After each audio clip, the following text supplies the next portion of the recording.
बिस्मिल्लाहिर्रहमानिर्रहीम। अस्सलाम वालेकुम स्टूडेंट्स, आज के लेक्चर में हम लास्ट रिएक्शन ऑफ प्रिपरेशन पढ़ेंगे कार्बोक्सिलिक एसिड का, जो कि है oxidative cleavage of alkenes. Means कि अल्कीन की क्लीवेज करवा के क्या प्रोड्यूस करवाया जाता है, कार्बोक्सिलिक एसिड की प्रोडक्शन करवाई जाती है। रिएक्शन हम देख लेते हैं कि किस तरह से होगा। इस रिएक्शन में जो कंडीशन रिक्वायर है वो है अल्कलाइन KMnO4 का सोल्यूशन।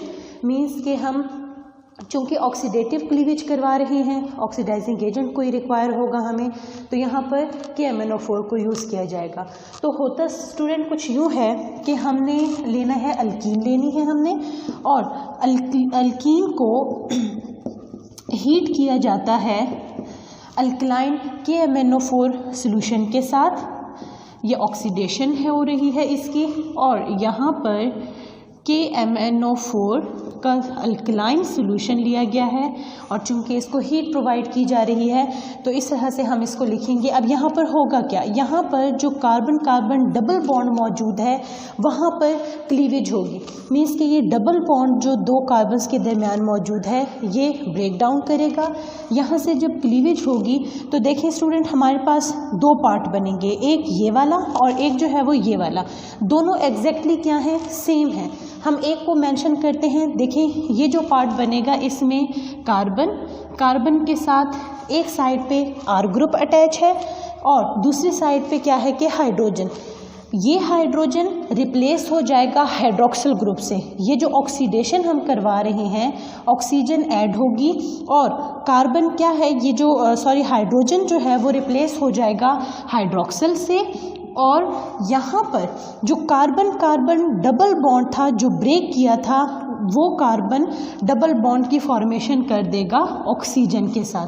तो देखें ये क्या बना है, यहाँ पर कार्बोक्सिलिक एसिड की फॉर्मेशन हुई है। अभी हम जनरल रिएक्शन लिख रहे हैं।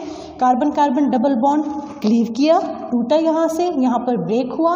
किसकी वजह से, अल्कलाइन KMnO4 के सोल्यूशन की वजह से ऑक्सीडेशन इसकी हुई है, ऑक्सीजन ऐड हो रही है। डबल बॉन्ड जो कार्बन ने कार्बन के साथ बनाया था, अब वो किसके साथ बना रहा है, ऑक्सीजन के साथ। ऑक्सीजन ऐड हुआ वहाँ पर, और दूसरी तरफ जो हाइड्रोजन था वो किसके साथ रिप्लेस हो गया, ROH के साथ जो है वो यहाँ पर हाइड्रोक्सिल ग्रुप के साथ OH ग्रुप के साथ रिप्लेस हो गया। सेम यहाँ पर स्टूडेंट देखें, ये जो दूसरा पार्ट है ये भी एग्जैक्टली इसी तरह है। यहाँ पर कार्बन है, कार्बन के एक साइड पे R ग्रुप अटैच है, दूसरी साइड पे जो हाइड्रोजन है वो रिप्लेस हो जाएगा हाइड्रोक्सिल के साथ। और जो डबल बॉन्ड जहाँ से कार्बन ने बनाया था, अब वो किसके साथ बनाएगा, ऑक्सीजन के साथ जो है वो बनाएगा। तो आप देख सकते हैं कि हमारे पास कितने मॉलिक्यूल बने हैं, दो मॉलिक्यूल जो है वो कार्बोक्सिलिक एसिड के प्रोड्यूस हुए हैं। ये एक जनरल रिएक्शन है।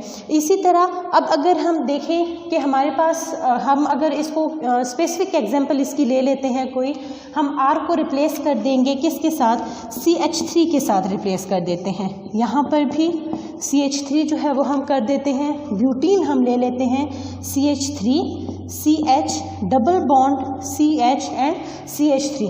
4 कार्बन वाला कंपाउंड है और डबल बॉन्ड मौजूद है। इसका मतलब है कि ये हमारे पास एक ब्यूटीन है। इसमें भी सेम क्या होगा कि डबल बॉन्ड की ब्रेकेज होगी। यही हमने कंडीशंस जो हैं वो लेनी है। जब हम प्रोडक्शन देखेंगे, जो प्रोडक्ट हमारे पास बनेगी वो यहाँ पर पहले जनरल रिएक्शन में R था, अब यहाँ पर क्या होगा, अब यहाँ पर CH3 ग्रुप होगा। और यहाँ पर भी क्या है कि CH3 group means CH3 C double bond O and OH। ये आपके पास क्या बना है, एसिटिक एसिड की प्रोडक्शन हुई है। कि अगर जनरल में देखें तो हम जस्ट R लिखेंगे और स्पेसिफिक में हम R को रिप्लेस कर रहे हैं मिथाइल ग्रुप के साथ, तो क्या हो रहा है, एसिटिक एसिड की जो है वो प्रोडक्शन होगी। तो इस तरह से अल्कीन की ऑक्सीडेटिव क्लीवेज जब करवाई जाती है तो कार्बोक्सिलिक एसिड की जो है वो प्रोडक्शन हो जाती है।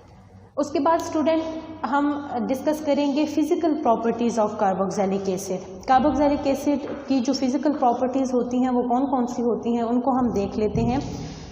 सबसे पहले जो इनकी प्रॉपर्टी बताई गई है वो इनकी कलर के बारे में बताई गई है एंड स्मेल के बारे में बताई गई है।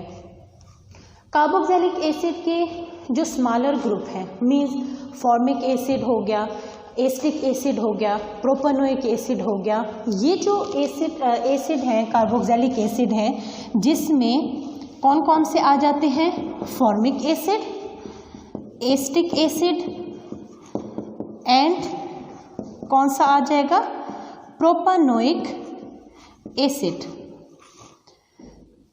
इसमें होता ये है कि अगर हम formic, asterisk and propanoic acid को अगर हम देखें तो ये कलरलेस लिक्विड होते हैं, मींस लिक्विड फॉर्म में एग्जिस्ट करते हैं और इनका कोई कलर नहीं होता, कलरलेस होते हैं। इसी के साथ साथ अगर हम इनकी स्मेल की बात करें तो इनकी पुंजेंट स्मेल होती है। जैसे आप ये एस्टिक एसिड की बात कर लें, एस्टिक एसिड हमने देखा था कि एस्टिक एसिड हम विनेगर को कहते हैं, विनेगर को, सिरके को हम जो है वो कहते हैं। तो आप सिरके को स्मेल करें, उसकी पुंजेंट स्मेल होती है। तो कलरलेस लिक्विड होने के साथ साथ इनकी पुंजेंट स्मेल होगी। इसके अलावा जो C4 से C6 तक जो कार्बोक्सिलिक एसिड है, means butanoic acid, pentanoic acid and hexanoic acid, ये जो एसिड्स हैं ये कलरलेस लिक्विड होते हैं और इनकी जो स्मेल होती है वो अनप्लीजेंट स्मेल होती है, मींस के ना खुशगवार स्मेल इनकी होती है। उसके अलावा हम बात कर लेते हैं इनकी सॉल्युबिलिटी की।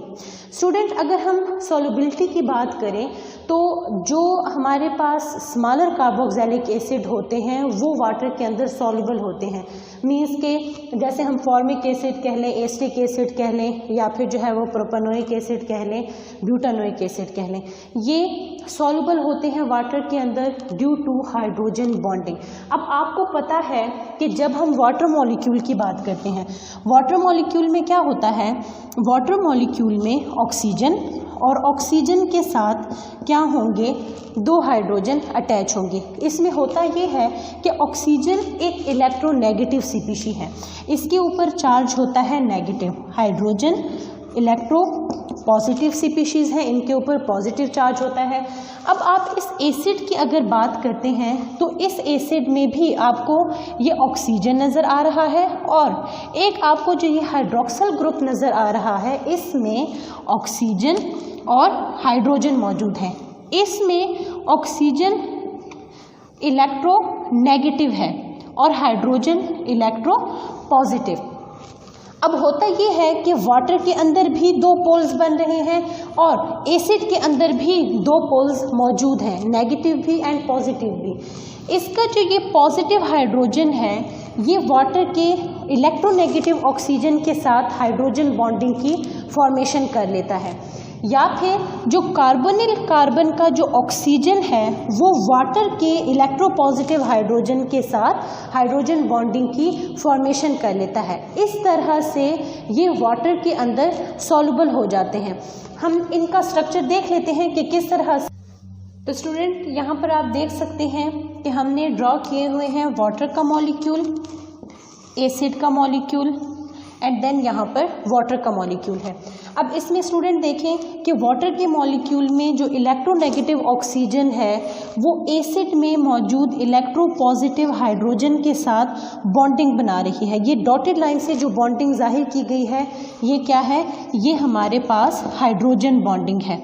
अब इसी हाइड्रोजन बॉन्डिंग की वजह से जो एसिड है वो वाटर के अंदर सॉल्युबिलिटी शो कर रहा है। यहाँ पर आप देख सकते हैं कि अगर हम इधर देखें तो यहाँ पर जो कार्बोनिल कार्बन के साथ जो ऑक्सीजन है उसके ऊपर नेगेटिव चार्ज है, इलेक्ट्रोनेगेटिव ऑक्सीजन है। ये वाटर के इलेक्ट्रोपॉजिटिव हाइड्रोजन के साथ क्या बना रही है, हाइड्रोजन बॉन्डिंग बना रही है और इस वजह से कार्बोक्सिलिक एसिड वाटर के अंदर सॉल्युबल है। लेकिन स्टूडेंट, जैसे जैसे ये R ग्रुप इंक्रीज करता जाएगा, मींस के R ग्रुप में नंबर ऑफ कार्बन इंक्रीज करते जाएंगे तो इनकी जो सॉल्युबिलिटी है वाटर के अंदर वो डिक्रीज होती जाएगी। मींस कि जो लोअर कार्बोक्सिलिक एसिड हैं वो वाटर के अंदर सॉल्युबल होते हैं, लेकिन जो हायर अल्काइल ग्रुप वाले कार्बोक्सिलिक एसिड होंगे वो वाटर के अंदर सॉल्युबल नहीं होंगे। ऐसा क्यों होता है?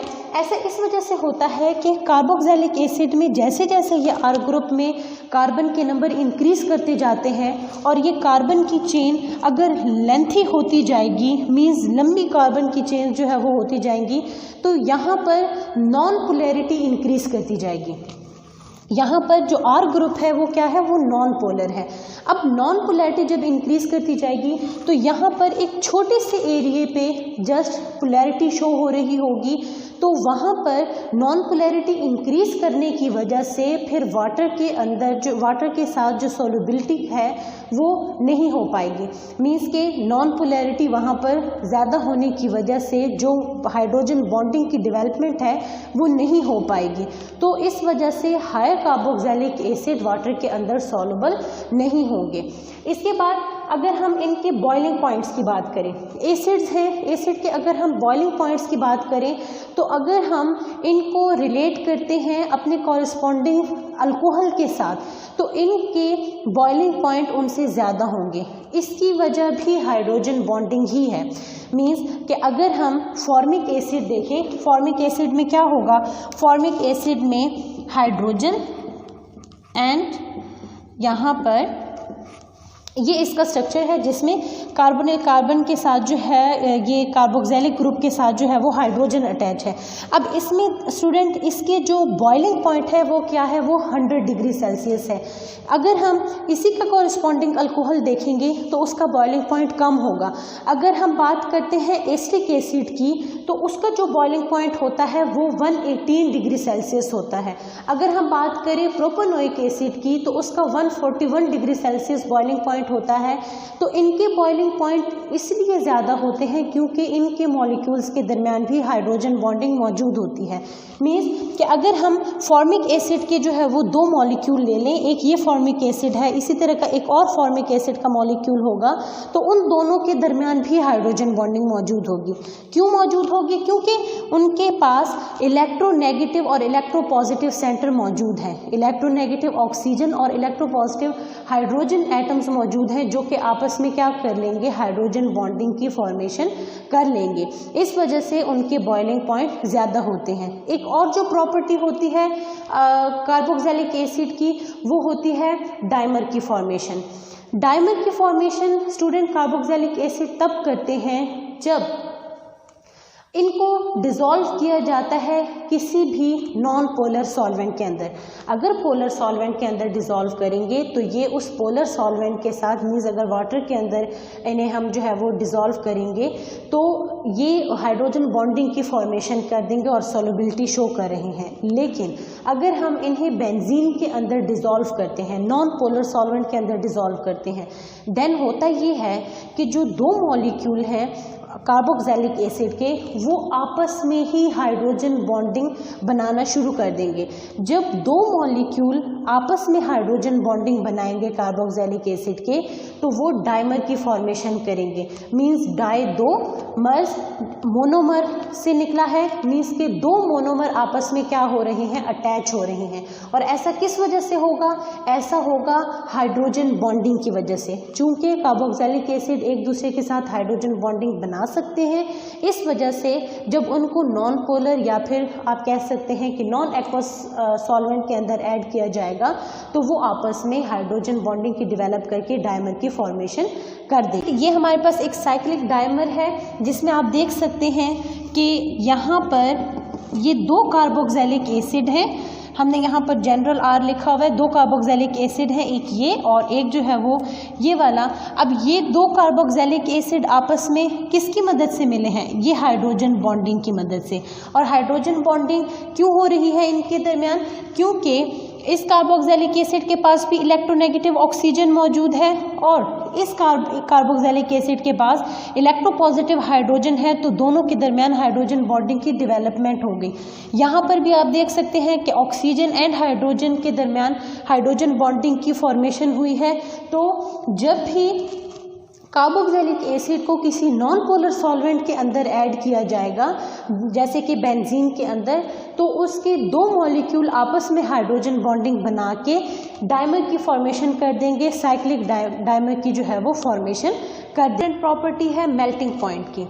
कार्बोक्सिलिक एसिड की जब हम मेल्टिंग पॉइंट की बात करते हैं तो इनका melting point molecular mass increase होने के साथ साथ इंक्रीज होता है, लेकिन ये जो मेल्टिंग पॉइंट की चेंजेस हैं ये रेगुलर पैटर्न में एग्जिस्ट नहीं करते। मींस एक इरेगुलर वे में मेल्टिंग पॉइंट चेंज हो रहा होता है मॉलिक्यूलर मास के साथ साथ। हम जनरली बात कर लेते हैं कि मॉलिक्यूलर मास इंक्रीज होगा तो मेल्टिंग पॉइंट भी कार्बोक्सिलिक एसिड के इंक्रीज होंगे, लेकिन इनके अंदर किस तरह से इरेगुलर पैटर्न पाया जाता है इसको हम देख लेते हैं। स्टूडेंट, ये इसके अंदर अगर हम देखें तो हम बात करते हैं odd and even number of carbon atom की। वो कार्बोक्सिलिक एसिड जिनमें even number of carbon atoms मौजूद होते हैं उनका मेल्टिंग पॉइंट हाई होता है, और जिनके अंदर ऑड नंबर कार्बन एटम मौजूद होते हैं उनका मेल्टिंग पॉइंट लो होता है। किस तरह से, हम एक एग्जांपल के थ्रू इसे समझते हैं। देखिए स्टूडेंट, यहाँ पर एक कार्बोक्सिलिक एसिड है जो कि 3 कार्बन वाला है, propanoic acid CH3 CH2 COOH। Propanoic acid जो कि 3 कार्बन वाला है, मीन्स इसमें कार्बन नंबर क्या है, ऑड नंबर है। इसका मेल्टिंग पॉइंट अगर आप देखें तो 251 केल्विन या फिर -22 डिग्री सेल्सियस है। अब नेक्स्ट वन अगर आप देखें तो ये ब्यूटानोइक एसिड है जिसमें हमारे पास 4 कार्बन मौजूद हैं, या फिर आप कह सकते हैं कि यहाँ पर जो कार्बन एटम के नंबर हैं वो क्या है, वो इवन नंबर हैं। इसका अगर आप मेल्टिंग पॉइंट देखें तो 267 केल्विन या फिर -6 डिग्री सेल्सियस मेल्टिंग पॉइंट है। इसी तरह से नेक्स्ट वन अगर आप देखें तो ये हमारे पास प्रोपेनोइक एसिड है जिसमें आप देख सकते हैं कि 5 कार्बन है, पेंटानोइक एसिड सॉरी, यहाँ पर 5 कार्बन है और ये भी क्या है, odd number of carbon atom पर कंसिस्ट कर रहा है। अब इसमें आप इसका मेल्टिंग पॉइंट देखें तो 237 केल्विन या फिर -36 डिग्री सेल्सियस है। अब इसमें आप देखें स्टूडेंट कि जो even number of carbon atom वाले कार्बोक्सिलिक एसिड थे उसमें मेल्टिंग पॉइंट था -6 जो कि हाई है। उससे आगे 5 कार्बन वाला और उससे पीछे 3 कार्बन वाला, इन दोनों के आप मेल्टिंग पॉइंट देखें तो क्या है, -36 एंड -22, दोनों क्या है, -6 से लोअर है। लेकिन अगर आप ये देखें कि 3 कार्बन वाला जो कार्बोक्सिलिक एसिड है उसका जो मेल्टिंग पॉइंट है वो कम है, लेकिन जो 5 कार्बन वाला है वो इससे भी कम है। मीन्स कि अगर हम ये देखते कि इसका लो था फिर इसका हाई था, फिर 5 कार्बन वाले का इससे हाई हो जाता, ऐसा नहीं हुआ, बल्कि क्या हुआ, एक इर्रेगुलर पैटर्न आया और जिसमें हमने ये देखा कि जो इवन नंबर वाले हैं उनका मेल्टिंग पॉइंट ज़्यादा होता है और उससे आगे नेक्स्ट वन ऑड नंबर वाले और उससे जो पीछे ऑड नंबर वाले होते हैं उनका मेल्टिंग पॉइंट कम होता है। ऐसा स्टूडेंट इस वजह से होता है क्योंकि जब हम even number of carbon atom वाले कार्बोक्सिलिक एसिड्स के मॉलिक्यूल की बात करते हैं तो उनके मॉलिक्यूल्स की अरेंजमेंट पैक्ड होती है। मीन्स कि उनके जो पार्टिकल्स हैं वो एक दूसरे के साथ एक अच्छे तरीके से जो है वो पैक्ड आउट होते हैं। उनके दरमियान 2 चीज़ें हम देखेंगे, एक इंटरमॉलिक्यूलर फोर्सेस और इंटरमॉलिक्यूलर डिस्टेंस। जो इवन नंबर कंटेन करते हैं कार्बन एटम के, उन कार्बोक्सिलिक एसिड के मॉलिक्यूल के दरमियान जो इंटरमॉलिक्यूलर फोर्सेस हैं वो स्ट्रॉन्ग होती हैं, जिसकी वजह से उनके दरमियान जो इंटरमॉलिक्यूलर डिस्टेंस है वो कम हो जाता है। लेकिन ऐसे कार्बोक्सिलिक एसिड जिनके अंदर odd number of carbon atoms मौजूद होते हैं उनके दरमियान जो इंटरमॉलिक्यूलर फोर्सेस हैं वो इतनी स्ट्रॉन्ग नहीं होती और इसी वजह से उनके दरमियान जो इंटरमॉलिक्यूलर डिस्टेंस है वो ज़्यादा होता है, जिसकी वजह से उन्हें मेल्ट करना थोड़ा आसान होता है। किसकी निस्बत, इवन नंबर वाले कार्बन एटम्स की कार्बोक्सिलिक एसिड की निस्बत। तो इस वजह से होता ये है कि एक इर्रेगुलर पैटर्न मौजूद होता है और इवन नंबर वाले जो कार्बोक्सिलिक एसिड्स हैं उनका मेल्टिंग पॉइंट हाई होता है और ऑड नंबर वालों का मेल्टिंग पॉइंट जो है वो थोड़ा कम होता है। तो ये थी स्टूडेंट हमारे पास प्रॉपर्टीज कार्बोक्सिलिक एसिड की। नेक्स्ट लेक्चर में इंशाल्लाह हम reaction of carboxylic acid discuss करेंगे।